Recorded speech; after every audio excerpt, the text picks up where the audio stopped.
ও no দর্শক, ও মাই god.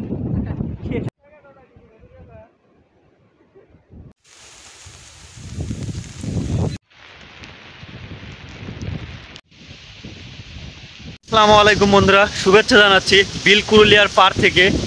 এখন আছি মাস্টার দাদুর পুকুর পার। আর এই যে বিলকুরুলিয়া আমার পিছনে। এখন ঘড়ি কাটায় বাজে প্রায় 6টা। কি পরিমাণ যে ঝড় হইতেছে আসলে রেমালের ফলে, কি পরিমাণ আমাদের এই পাবনাতে প্রভাব পড়তেছে একটু চারিদিকে দেখো। কি বাতাস, ও মাই গড, এত পরিমাণ ঝড়। এই ঝড়ের মধ্যে আমি কেন এত সকালে এখানে আসছি, আসলে বহু বছর হলো আম কুড়াই না। তো আজকে ভাবলাম একটু আম কুড়িয়ে আসি। তো আসার পরে আম তো কুড়ানো হলো না ঝড়ের মধ্যে। এই ঝড়ের মধ্যে আম কুড়ানোর দুঃসাহস নাই। আমি একটু ঘুরিয়ে ঘুরিয়ে তোমাদেরকে দেখাই যে কি পরিমাণ ঝড় হইতেছে। আম কুড়ানোর মন মানসিকতায় হারিয়ে গেছে, এত পরিমাণ ঝড় হচ্ছে। ও মাই গড, ক্যামেরায় পানি লেগে গেল, ক্যামেরায় বারবার পানি লেগে যাচ্ছে। ও মাই গড, কি বৃষ্টি, এত পরিমাণ ঝড়। ও ও মাই গড। এই যে আমার ছাতি, ছাতি আসলে উড়ায় নিয়ে যাচ্ছিল, ক্যামেরা বারবার ডিস্টার্ব দিচ্ছে। এই ঝড়ের মধ্যে থাকা যাবে না, আসলে বজ্রপাত যদি হয় তাহলে অবস্থা খারাপ হয়ে যাবে। প্রচুর পরিমাণে বৃষ্টি আসতেছে।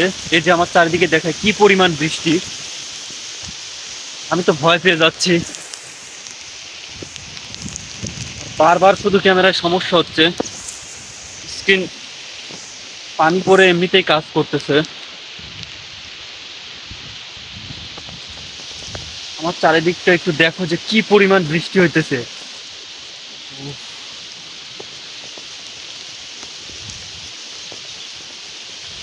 বারবার শুধু ক্যামেরায় পানি লেগে যাচ্ছে, আমি বুঝতেছি না, কাহিনী বুঝতেছি না। আর স্ক্রিন তো কাজ করতেছে না। বারবার ক্যামেরায় পানি পড়ে টাচ একাই কাজ করতেছে এবং ক্যামেরায় পানি পড়ে ক্যামেরা ঘোলা হয়ে যাচ্ছে। তারপর আমি একটু দেখানোর চেষ্টা করি, আমি দ্রুত বাড়ি চলে যাব। কি পরিমাণ ঝড় আর কি পরিমাণ বৃষ্টি।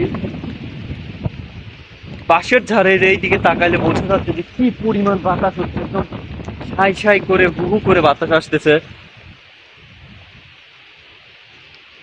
বেশিক্ষণ থাকা যাবে না, যদি বজ্রপাত হয় তাহলে সমস্যা হয়ে যাবে।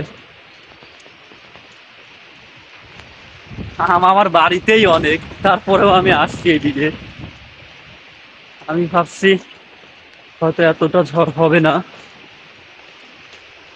আমার বাড়িতেই প্রচুর আম, বাড়ির আম দেখে আমি ছোটবেলার ফিল নিতে আসছি। আরে কপাল, গাছ টাছ ভেঙে যদি গায়ে পড়ে তাহলে সমস্যা হয়ে যাবে।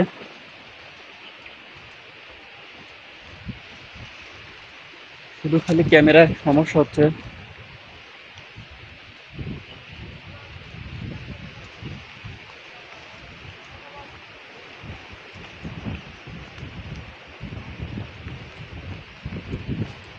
রাস্তায় চলে আসছি, রাস্তায় দুজন বসে আছে।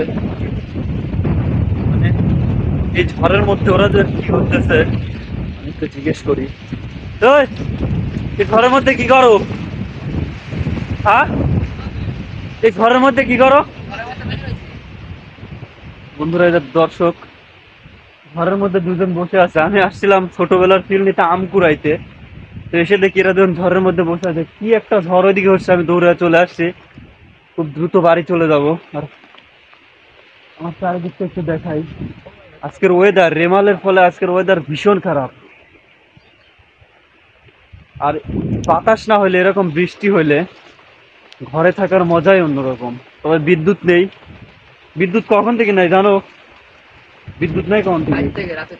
রাতের থেকে বিদ্যুৎ নেই। আগামী 10 দিনে আসবে কিনা সন্দেহ। কারণ আমাদের চাটমোহরের বিদ্যুৎ ব্যবস্থা খুবই খারাপ, এতে না বলার কিছু নাই।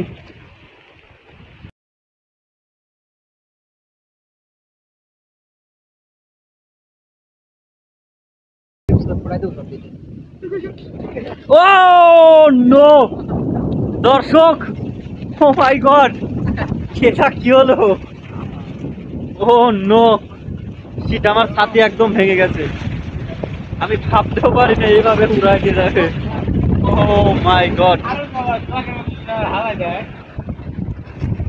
যে পরিমাণ ঝড় হইতেছে আমার ছাতি মাতি একদম উড়ায় নিয়ে গেছিল। দেখো যে কি পরিমাণ বাতাস, আমারে যে উড়ায় নিয়ে যায় নাই, ভাগ্য ভালো।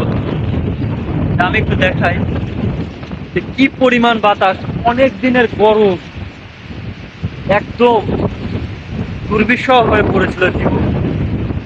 তারই এখন ঝাল ছোটাচ্ছে আমাদেরকে, তারই এখন ঝাল দিচ্ছে যে এত গরম দিয়েছিলাম, সমস্ত শক্তি নিয়ে ঘূর্ণিঝড় রেমাল এই অবস্থায় দাঁড়িয়েছে। জানি না আজকে সারাদিন আবহাওয়া কেমন থাকবে, তবে আমার মনে হয় যে এরকমই থাকবে এবং বৃষ্টিও হতে পারে। এখন কুড়ি কুড়ি বৃষ্টি হচ্ছে, আমার সাথে একদম ভেঙে গেছে। এই যে ওইটা গেছিলাম, ভাবতেও পারি না যে একটা মাথা উল্টিয়ে যাবে। তো যাই হোক, সবাই ভালো থাকো, সুস্থ থাকো, দেখা হবে নতুন কোনো ভিডিওতে, নতুন কোনো গল্প নিয়ে। আমি ভিজে যাচ্ছি। আসসালামু আলাইকুম।